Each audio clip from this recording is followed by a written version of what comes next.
Chapter 7. Organized Planning. The crystallization of desire into action. The sixth step toward riches. You have learned that everything man creates or acquires begins in the form of desire. That desire is taken on the first lap of its journey, from the abstract to the concrete, into the workshop of the imagination, where plans for its transition are created and organized. In Chapter 2, you are instructed to take 6 definite, practical steps as your first move in translating the desire for money into its monetary equivalent. One of these steps is the formation of a definite, practical plan, or plans, through which this transformation may be made. You will now be instructed how to build plans which will be practical, viz. Ally yourself with a group of as many people as you may need for the creation and carrying out of your plan, or plans for the accumulation of money, making use of the mastermind principle described in a later chapter. Compliance with this instruction is absolutely essential. Do not neglect it. B. Before forming your mastermind alliance, decide what advantages and benefits you may offer the individual members of your group in return for their cooperation. No one will work indefinitely without some form of compensation. No intelligent person will either request or expect another to work without adequate compensation, although this may not always be in the form of money. C. Arrange to meet with the members of your mastermind group at least twice a week, and more often if possible, until you have jointly perfected the necessary plan, or plans for the accumulation of money. D. Maintain perfect harmony between yourself and every member of your mastermind group. If you fail to carry out this instruction to the letter, you may expect to meet with failure. The mastermind principle cannot obtain where perfect harmony does not prevail. Keep in mind these facts. First, you are engaged in an undertaking of major importance to you. To be sure of success, you must have plans which are faultless. Second, you must have the advantage of the experience, education, native ability, and imagination of other minds. This is in harmony with the methods followed by every person who has accumulated a great fortune. No individual has sufficient experience, education, native ability, and knowledge to ensure the accumulation of a great fortune without the cooperation of other people. Every plan you adopt, in your endeavor to accumulate wealth, should be the joint creation of yourself and every other member of your mastermind group. You may originate your own plans, either in whole or in part, but see that those plans are checked and approved by the members of your mastermind alliance. If the first plan which you adopt does not work successfully, replace it with a new plan. If this new plan fails to work, replace it, in turn with still another, and so on, until you find a plan which does work. Right here is the point at which the majority of men meet with failure, because of their lack of persistence in creating new plans to take the place of those which fail. The most intelligent man living cannot succeed in accumulating money, nor in any other undertaking, without plans which are practical and workable. Just keep this fact in mind, and remember when your plans fail, that temporary defeat is not permanent failure. It may only mean that your plans have not been sound. Build other plans. Start all over again. Thomas A. Edison failed 10,000 times before he perfected the incandescent electric light bulb. That is, he met with temporary defeat 10,000 times before his efforts were crowned with success. Temporary defeat should mean only one thing: the certain knowledge that there is something wrong with your plan. Millions of men go through life in misery and poverty because they lack a sound plan through which to accumulate a fortune. Henry Ford accumulated a fortune not because of his superior mind, but because he adopted and followed a plan which proved to be sound. 1,000 men could be pointed out, each with a better education than Ford's, yet each of whom lives in poverty, because he does not possess the right plan for the accumulation of money. Your achievement can be no greater than your plans are sound. That may seem to be an axiomatic statement, but it is true. Samuel Insull lost his fortune of over $100 million. The Insull fortune was built on plans which were sound. The business depression forced Mr. Insull to change his plans, and the change brought temporary defeat because his new plans were not sound. Mr. Insull is now an old man. He may, consequently, accept failure instead of temporary defeat, but if his experience turns out to be failure, it will be for the reason that he lacks the fire of persistence to rebuild his plans. No man is ever whipped until he quits in his own mind. This fact will be repeated many times, because it is so easy to take the count at the first sign of defeat. James J. Hill met with temporary defeat when he first endeavored to raise the necessary capital to build a railroad from the east to the west, but he, too, turned defeat into victory through new plans. Henry Ford met with temporary defeat, not only at the beginning of his automobile career, but after he had gone far toward the top.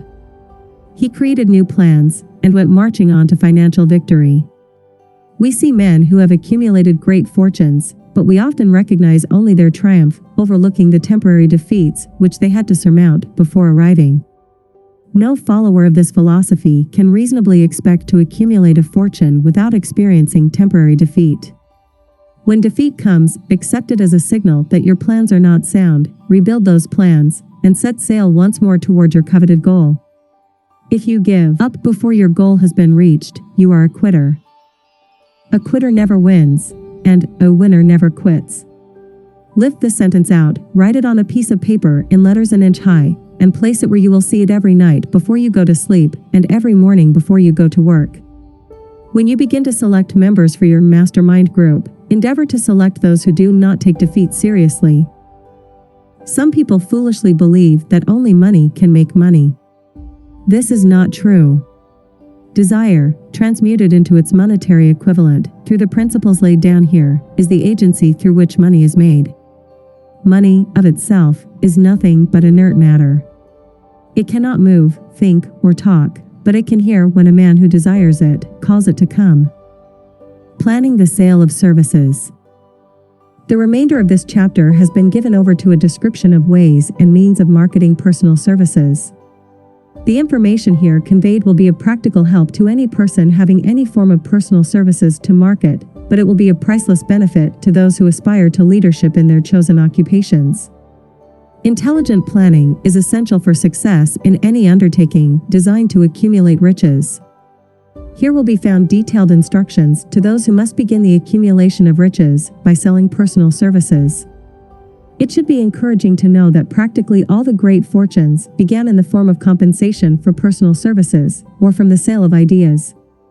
What else, except ideas and personal services, would one not possessed of property have to give in return for riches?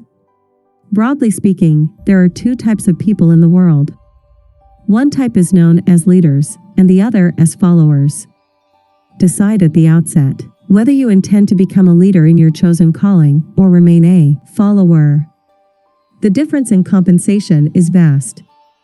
The follower cannot reasonably expect the compensation to which a leader is entitled, although many followers make the mistake of expecting such pay.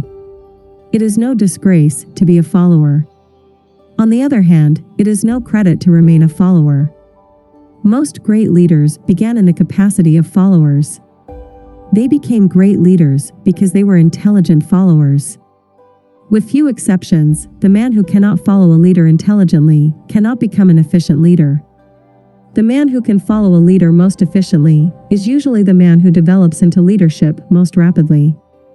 An intelligent follower has many advantages, among them the opportunity to acquire knowledge from his leader. The major attributes of leadership. The following are important factors of leadership.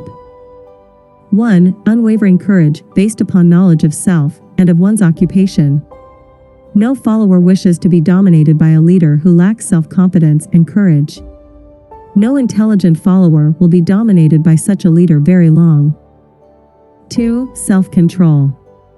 The man who cannot control himself can never control others. Self-control sets a mighty example for one's followers, which the more intelligent will emulate.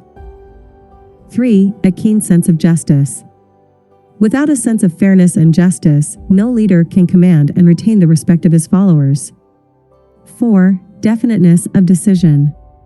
The man who wavers in his decisions shows that he is not sure of himself. He cannot lead others successfully. 5. Definiteness of plans. The successful leader must plan his work and work his plan. A leader who moves by guesswork, without practical, definite plans, is comparable to a ship without a rudder. Sooner or later he will land on the rocks. 6. The habit of doing more than paid for. One of the penalties of leadership is the necessity of willingness, upon the part of the leader to do more than he requires of his followers. 7. A pleasing personality. No slovenly, careless person can become a successful leader. Leadership calls for respect. Followers will not respect a leader who does not grade high on all of the factors of a pleasing personality. 8. Sympathy and understanding. The successful leader must be in sympathy with his followers. Moreover, he must understand them and their problems. 9. Mastery of detail. Successful leadership calls for mastery of details of the leader's position. 10. Willingness to assume full responsibility. The successful leader must be willing to assume responsibility for the mistakes and the shortcomings of his followers. If he tries to shift this responsibility, he will not remain the leader. If one of his followers makes a mistake and shows himself incompetent, the leader must consider that it is he who failed. 11. Cooperation. The successful leader must understand and apply the principle of cooperative effort and be able to induce his followers to do the same. Leadership calls for power, and power calls for cooperation. There are two forms of leadership. The first, and by far the most effective, is leadership by consent of, and with the sympathy of the followers. The second is leadership by force, without the consent and sympathy of the followers. History is filled with evidences that leadership by force cannot endure. The downfall and disappearance of dictators and kings is significant. It means that people will not follow forced leadership indefinitely. The world has just entered a new era of relationship between leaders and followers, which very clearly calls for new leaders and a new brand of leadership in business and industry. Those who belong to the old school of leadership by force must acquire an understanding of the new brand of leadership, cooperation, or be relegated to the rank and file of the followers. There is no other way out for them. The relationship of employer and employee, or of leader and follower, in the future, will be one of mutual cooperation, based upon an equitable division of the profits of business. In the future, the relationship of employer and employee will be more like a partnership than it has been in the past. Napoleon, Kaiser Wilhelm of Germany, the Tsar of Russia, and the King of Spain were examples of leadership by force. Their leadership passed. Without much difficulty, one might point to the prototypes of these ex-leaders among the business, financial, and labor leaders of America who have been dethroned or slated to go. Leadership by consent of the followers is the only brand which can endure. Men may follow the forced leadership temporarily, but they will not do so willingly. The new brand of leadership will embrace the 11 factors of leadership described in this chapter, as well as some other factors. The man who makes these the basis of his leadership will find abundant opportunity to lead in any walk of life. The Depression was prolonged, largely, because the world lacked leadership of the new brand. At the end of the Depression, the demand for leaders who are competent to apply the new methods of leadership has greatly exceeded the supply. Some of the old type of leaders will reform and adapt themselves to the new brand of leadership, but generally speaking, the world will have to look for new timber for its leadership. This necessity may be your opportunity. The 10 major causes of failure in leadership. We come now to the major faults of leaders who fail, because it is just as essential to know what not to do as it is to know what to do. 1. Inability to organize details. Efficient leadership calls for ability to organize and to master details. No genuine leader is ever too busy to do anything which may be required of him in his capacity as leader. When a man, whether he is a leader or follower, admits that he is too busy to change his plans, or to give attention to any emergency, he admits his inefficiency. The successful leader must be the master of all details connected with his position. That means, of course, that he must acquire the habit of relegating details to capable lieutenants. 2. Unwillingness to render humble service. Truly great leaders are willing, when occasion demands, to perform any sort of labor which they would ask another to perform. The greatest among ye shall be the servant of all is a truth which all able leaders observe and respect. 3. Expectation of pay for what they know instead of what they do with that which they know. The world does not pay men for that which they know. It pays them for what they do, or induce others to do. 4. Fear of competition from followers. The leader who fears that one of his followers may take his position is practically sure to realize that fear sooner or later. The able leader trains understudies to whom he may delegate at will any of the details of his position. Only in this way may a leader multiply himself and prepare himself to be at many places and give attention to many things at one time. It is an eternal truth that men receive more pay for their ability to get others to perform than they could possibly earn by their own efforts. An efficient leader may, through his knowledge of his job and the magnetism of his personality, greatly increase the efficiency of others and induce them to render more service and better service than they could render without his aid. 5. Lack of imagination. Without imagination, the leader is incapable of meeting emergencies and of creating plans by which to guide his followers efficiently. 6. Selfishness. The leader who claims all the honor for the work of his followers is sure to be met by resentment. The really great leader claims none of the honors. He is contented to see the honors, when there are any, go to his followers, because he knows that most men will work harder for commendation and recognition than they will for money alone. 7. Intemperance. Followers do not respect an intemperate leader. Moreover, intemperance in any of its various forms destroys the endurance and the vitality of all who indulge in it. 8. Disloyalty. Perhaps this should have come at the head of the list. The leader who is not loyal to his trust and to his associates, those above him and those below him, cannot long maintain his leadership. Disloyalty marks one as being less than the dust of the earth and brings down on one's head the contempt he deserves. Lack of loyalty is one of the major causes of failure in every walk of life. 9. Emphasis of the authority of leadership.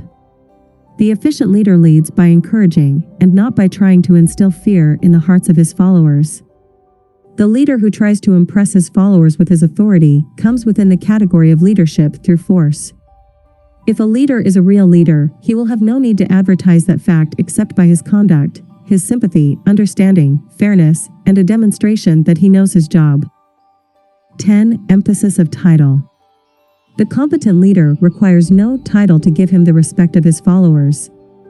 The man who makes too much over his title generally has little else to emphasize. The doors to the office of the real leader are open to all who wish to enter, and his working quarters are free from formality or ostentation. These are among the more common of the causes of failure in leadership. Any one of these faults is sufficient to induce failure. Study the list carefully if you aspire to leadership, and make sure that you are free of these faults. Some fertile fields in which new leadership will be required. Before leaving this chapter, your attention is called to a few of the fertile fields in which there has been a decline of leadership, and in which the new type of leader may find an abundance of opportunity.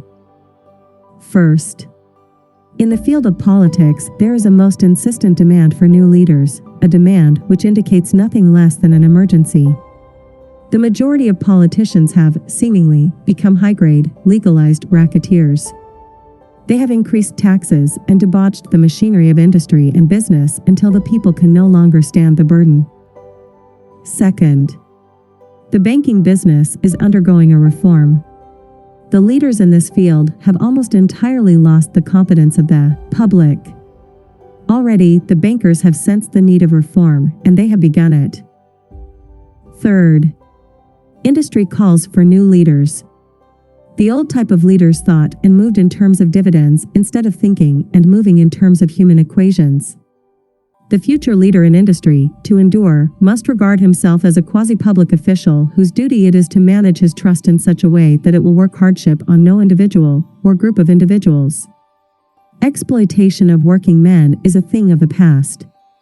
Let the man who aspires to leadership in the field of business, industry, and labor remember this. Fourth, the religious leader of the future will be forced to give more attention to the temporal needs of his followers, in the solution of their economic and personal problems of the present, and less attention to the dead past and the yet unborn future. Fifth, in the professions of law, medicine, and education, a new brand of leadership, and to some extent, new leaders will become a necessity. This is especially true in the field of education. The leader in that field must, in the future, find ways and means of teaching people how to apply the knowledge they receive in school. He must deal more with practice and less with theory.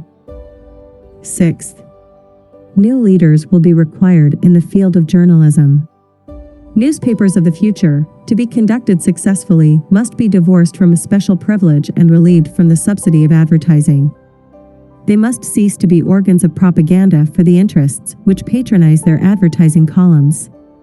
The type of newspaper which publishes scandal and lewd pictures will eventually go the way of all forces which debauch the human mind. These are but a few of the fields in which opportunities for new leaders and a new brand of leadership are now available. The world is undergoing a rapid change. This means that the media through which the changes in human habits are promoted must be adapted to the changes. The media here described are the ones which, more than any others, determine the trend of civilization. When and how to apply for a position. The information described here is the net result of many years of experience during which thousands of men and women were helped to market their services effectively. It can, therefore, be relied upon as sound and practical media through which services may be marketed. Experience has proved that the following media offer the most direct and effective methods of bringing the buyer and seller of personal services together. 1. Employment bureaus. Care must be taken to select only reputable bureaus, the management of which can show adequate records of achievement of satisfactory results. There are comparatively few such bureaus. 2. Advertising in newspapers, trade journals, magazines, and radio. Classified advertising may usually be relied upon to produce satisfactory results in the case of those who apply for clerical or ordinary salaried positions. Display advertising is more desirable in the case of those who seek executive connections, the copy to appear in the section of the paper which is most apt to come to the attention of the class of employer being sought. The copy should be prepared by an expert who understands how to inject sufficient selling qualities to produce replies. 3. Personal letters of application, directed to particular firms or individuals most apt to need such services as are being offered. Letters should be neatly typed, always, and signed by hand. With the letter should be sent a complete brief or outline of the applicant's qualifications. Both the letter of application and the brief of experience or qualifications should be prepared by an expert. See instructions as to information to be supplied. 4. Application through personal acquaintances. When possible, the applicant should endeavor to approach prospective employers through some mutual acquaintance. This method of approach is particularly advantageous in the case of those who seek executive connections and do not wish to appear to be peddling themselves. 5. Application in person. In some instances, it may be more effective if the applicant offers personally his services to prospective employers, in which event a complete written statement of qualifications for the position should be presented, for the reason that prospective employers often wish to discuss with associates one's record. Information to be supplied in a written brief. This brief should be prepared as carefully as a lawyer would prepare the brief of a case to be tried in court. Unless the applicant is experienced in the preparation of such briefs, an expert should be consulted, and his services enlisted for this purpose. Successful merchants employ men and women who understand the art and the psychology of advertising to present the merits of their merchandise. One who has personal services for sale should do the same. The following information should appear in the brief. 1. Education. State briefly, but definitely, what schooling you have had, and in what subjects you specialized in school, giving the reasons for that specialization. 2. Experience. If you have had experience in connection with positions similar to the one you seek, describe it fully, state names and addresses of former employers. Be sure to bring out clearly any special experience you may have had which would equip you to fill the position you seek. 3. References. Practically every business firm desires to know all about the previous records, antecedents, etc., of prospective employees who seek positions of responsibility. Attach to your brief photostatic copies of letters from former employers. B. Teachers under whom you studied. C. Prominent people whose judgment may be relied upon. 4. Photograph of self. Attach to your brief a recent, unmounted photograph of yourself. 5. Apply for a specific position. Avoid application for a position without describing exactly what particular position you seek. Never apply for just a position. That indicates you lack specialized qualifications. 6. State your qualifications for the particular position for which you apply. Give full details as to the reason you believe you are qualified for the particular position you seek. This is the application. It will determine, more than anything else, what consideration you receive. 7. Offer to go to work on probation. In the majority of instances, if you are determined to have the position for which you apply, it will be most effective if you offer to work for a week, or a month, or for a sufficient length of time to enable your prospective employer to judge your value without pay. This may appear to be a radical suggestion, but experience has proved that it seldom fails to win at least a trial. If you are sure of your qualifications, a trial is all you need. Incidentally, such an offer indicates that you have confidence in your ability to fill the position you seek. It is most convincing. If your offer is accepted, and you make good, more than likely you will be paid for your probation period. Make clear the fact that your offer is based upon your confidence in your ability to fill the position. B. Your confidence in your prospective employer's decision to employ you after trial. C. Your determination to have the position you seek. 8. Knowledge of your prospective employer's business. Before applying for a position, do sufficient research in connection with the business to familiarize yourself thoroughly with that business, and indicate in your brief the knowledge you have acquired in this field. This will be impressive, as it will indicate that you have imagination and a real interest in the position you seek. Remember that it is not the lawyer who knows the most law, but the one who best prepares his case, who wins. If your case is properly prepared and presented, your victory will have been more than half won at the outset. Do not be afraid of making your brief too long. Employers are just as much interested in purchasing the services of well-qualified applicants as you are in securing employment. In fact, the success of most successful employers is due, in the main, to their ability to select well-qualified lieutenants. They want all the information available. Remember another thing: neatness in the preparation of your brief will indicate that you are a painstaking person. I have helped to prepare briefs for clients which were so striking and out of the ordinary that they resulted in the employment of the applicant without a personal interview. When your brief has been completed, have it neatly bound by an experienced binder and lettered by an artist or printer similar to the following. Brief of the qualifications of Robert K. Smith applying for the position of private secretary to the president of the blank company incorporated. Change names each time brief is shown. This personal touch is sure to command attention. Have your brief neatly typed or mimeographed on the finest paper you can obtain, and bound with a heavy paper of the book cover variety, the binder to be changed, and the proper firm name to be inserted if it is to be shown to more than one company. Your photograph should be pasted on one of the pages of your brief. Follow these instructions to the letter, improving upon them wherever your imagination suggests. Successful salesmen groom themselves with care. They understand that first impressions are lasting. Your brief is your salesman. Give it a good suit of clothes so it will stand out in bold contrast to anything your prospective employer ever saw, in the way of an application for a position. If the position you seek is worth having, it is worth going after with care. Moreover, if you sell yourself to an employer in a manner that impresses him with your individuality, you probably will receive more money for your services from the very start than you would if you applied for employment in the usual conventional way. If you seek employment through an advertising agency or an employment agency, have the agent use copies of your brief in marketing your services. This will help to gain preference for you, both with the agent and the prospective employers. How to get the exact position you desire. Everyone enjoys doing the kind of work for which he is best suited. An artist loves to work with paints, a craftsman with his hands, a writer loves to write. Those with less definite talents have their preferences for certain fields of business and industry. If America does anything well, it offers a full range of occupations: tilling the soil, manufacturing, marketing, and the professions. First, Decide exactly what kind of a job you want.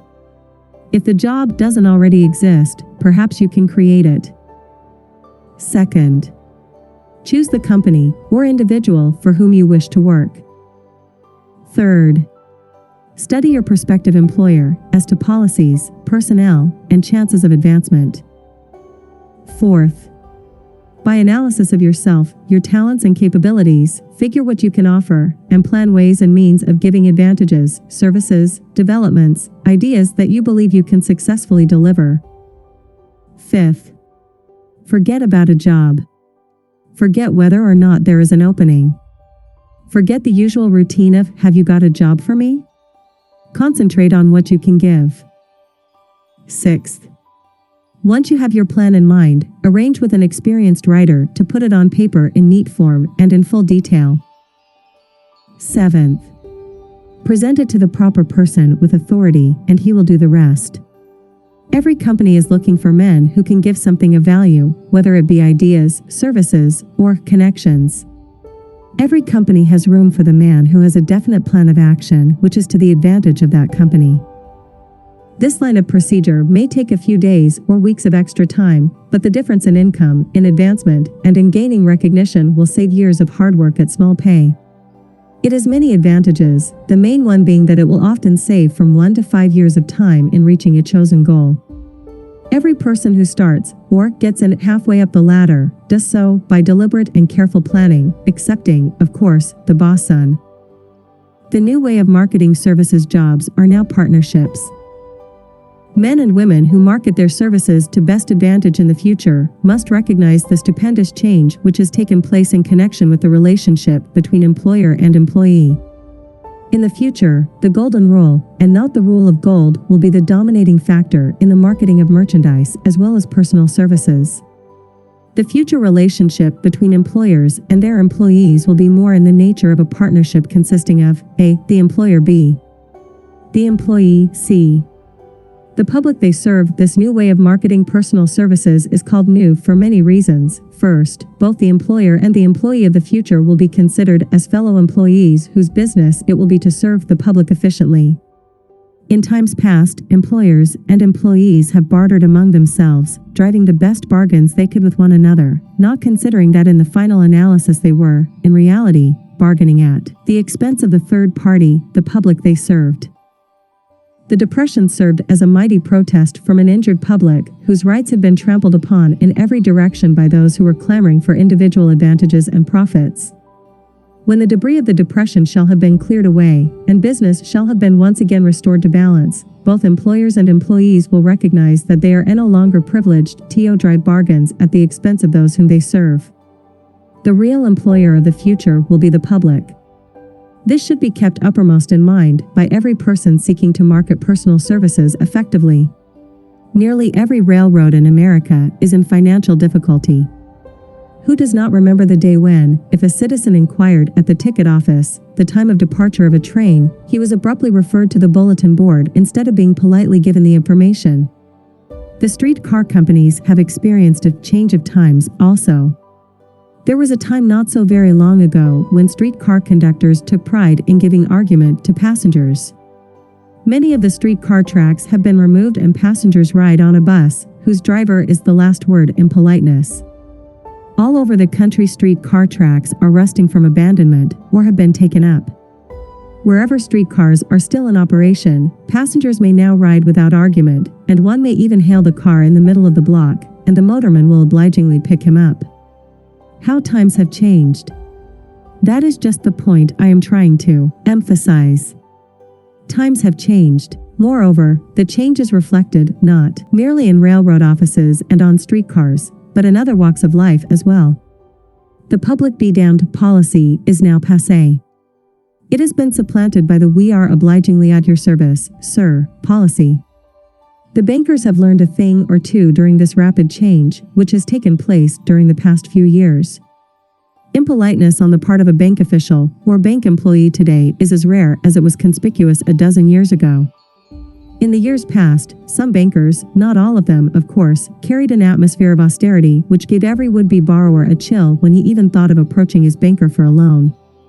The thousands of bank failures during the Depression had the effect of removing the mahogany doors behind which bankers formerly barricaded themselves. They now sit at desks in the open, where they may be seen and approached at will by any depositor, or by anyone who wishes to see them, and the whole atmosphere of the bank is one of courtesy and understanding. It used to be customary for customers to have to stand and wait at the corner grocery until the clerks were through passing the time of day with friends, and the proprietor had finished making up his bank deposit before being waited upon. Chain stores, managed by courteous men who do everything in the way of service, short of shining the customer's shoes, have pushed the old-time merchants into the background. Time marches on. Courtesy and service are the watchwords of merchandising today, and apply to the person who is marketing personal services even more directly than to the employer whom he serves, because, in the final analysis, both the employer and his employee are employed by the public they serve. If they fail to serve well, they pay by the loss of their privilege of serving. We can all remember the time when the gas meter reader pounded on the door hard enough to break the panels. When the door was opened, he pushed his way in, uninvited, with a scowl on his face which plainly said, "What the hell did you keep me waiting for?" All that has undergone a change. The meter man now conducts himself as a gentleman who is delighted to be at your service, sir. Before the gas companies learned that their scowling metermen were accumulating liabilities never to be cleared away, the polite salesman of oil burners came along and did a land office business. During the Depression, I spent several months in the anthracite coal region of Pennsylvania, studying conditions which all but destroyed the coal industry. Among several very significant discoveries was the fact that greed on the part of operators and their employees was the chief cause of the loss of business for the operators and loss of jobs for the miners. Through the pressure of a group of overzealous labor leaders representing the employees and the greed for profits on the part of the operators, the anthracite business suddenly dwindled. The coal operators and their employees drove sharp bargains with one another, adding the cost of the bargaining to the price of the coal, until, finally, they discovered they had built up a wonderful business for the manufacturers of oil-burning outfits and the producers of crude oil. The wages of sin is death. Many have read this in the Bible, but few have discovered its meaning. Now, and for several years, the entire world has been listening by force to a sermon which might well be called "Whatsoever a man soweth, that shall he also reap." Nothing as widespread and effective as the Depression could possibly be just a coincidence. Behind the Depression was a cause. Nothing ever happens without a cause. In the main, the cause of the Depression is traceable directly to the worldwide habit of trying to reap without sowing. This should not be mistaken to mean that the Depression represents a crop which the world is being forced to reap without having sown. The trouble is that the world sowed the wrong sort of seed. Any farmer knows he cannot sow the seed of thistles and reap a harvest of grain. Beginning at the outbreak of the World War, the people of the world began to sow the seed of service inadequate in both quality and quantity. Nearly everyone was engaged in the pastime of trying to get without giving. These illustrations are brought to the attention of those who have personal services to market, to show that we are where we are, and what we are, because of our own conduct. If there is a principle of cause and effect, which controls business, finance, and transportation, this same principle controls individuals and determines their economic status. What is your QQS rating? The causes of success in marketing services effectively and permanently have been clearly described. Unless those causes are studied, analyzed, understood, and applied, no man can market his services effectively and permanently. Every person must be his own salesman of personal services. The quality and the quantity of service rendered, and the spirit in which it is rendered, determine to a large extent the price and the duration of employment. To market personal services effectively, which means a permanent market, at a satisfactory price, under pleasant conditions, one must adopt and follow the QQS formula, which means that quality, plus quantity, plus the proper spirit of cooperation, equals perfect salesmanship of service. Remember the QQS formula, but do more, apply it as a habit. Let us analyze the formula to make sure we understand exactly what it means. 1. Quality of service shall be construed to mean the performance of every detail, in connection with your position, in the most efficient manner possible, with the object of greater efficiency always in mind. 2. Quantity of service shall be understood to mean the habit of rendering all the service of which you are capable, at all times, with the purpose of increasing the amount of service rendered as greater skill is developed through practice and experience. Emphasis is again placed on the word habit. 3. Spirit of service shall be construed to mean the habit of agreeable, harmonious conduct, which will induce cooperation from associates and fellow employees. Adequacy of quality and quantity of service is not sufficient to maintain a permanent market for your services. The conduct, or the spirit in which you deliver service, is a strong determining factor in connection with both the price you receive and the duration of employment. Andrew Carnegie stressed this point more than others in connection with his description of the factors which lead to success in the marketing of personal services. He emphasized again and again the necessity for harmonious conduct.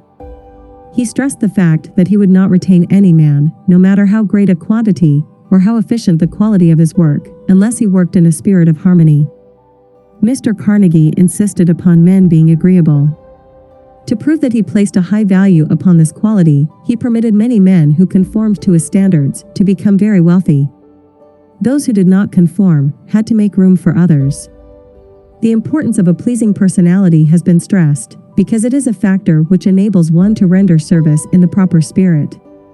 If one has a personality which pleases and renders service in a spirit of harmony, these assets often make up for deficiencies in both the quality and the quantity of service one renders.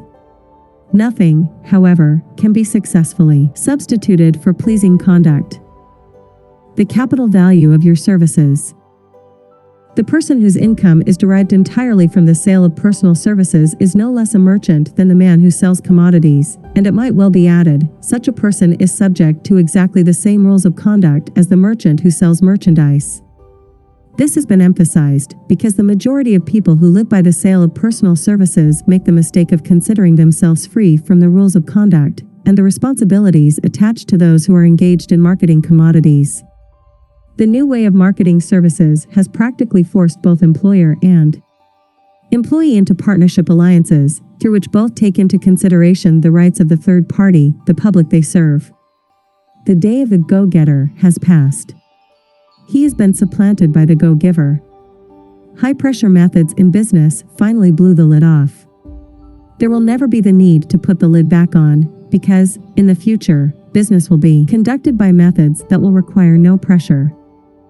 The actual capital value of your brains may be determined by the amount of income you can produce by marketing your services.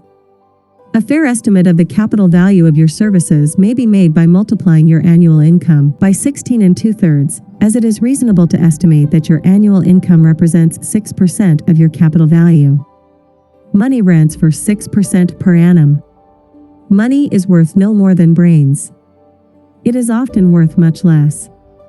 Competent brains, if effectively marketed, represent a much more desirable form of capital than that which is required to conduct a business dealing in commodities, because brains are a form of capital which cannot be permanently depreciated through depressions, nor can this form of capital be stolen or spent. Moreover, the money which is essential for the conduct of business is as worthless as a sand dune, until it has been mixed with efficient brains. The 30 major causes of failure, how many of these are holding you back? Life's greatest tragedy consists of men and women who earnestly try and fail. The tragedy lies in the overwhelmingly large majority of people who fail, as compared to the few who succeed. I have had the privilege of analyzing several thousand men and women, 98% of whom were classed as failures.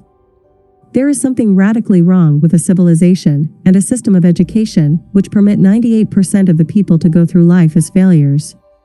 But I did not write this book for the purpose of moralizing on the rights and wrongs of the world. That would require a book 100 times the size of this one. My analysis work proved that there are 30 major reasons for failure and 13 major principles through which people accumulate fortunes.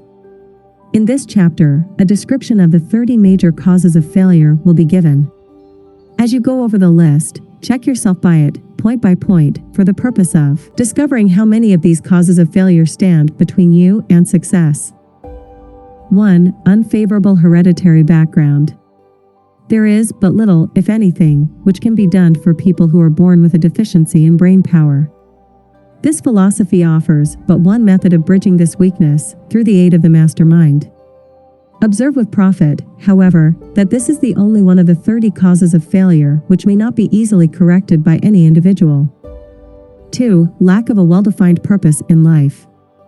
There is no hope of success for the person who does not have a central purpose or definite goal at which to aim. 98 out of every 100 of those whom I have analyzed had no such aim. Perhaps this was the 3. Lack of ambition to aim above mediocrity. We offer no hope for the person who is so indifferent as not to want to get ahead in life, and who is not willing to pay the price. 4. Insufficient education. This is a handicap which may be overcome with comparative ease. Experience has proven that the best educated people are often those who are known as self-made or self-educated. It takes more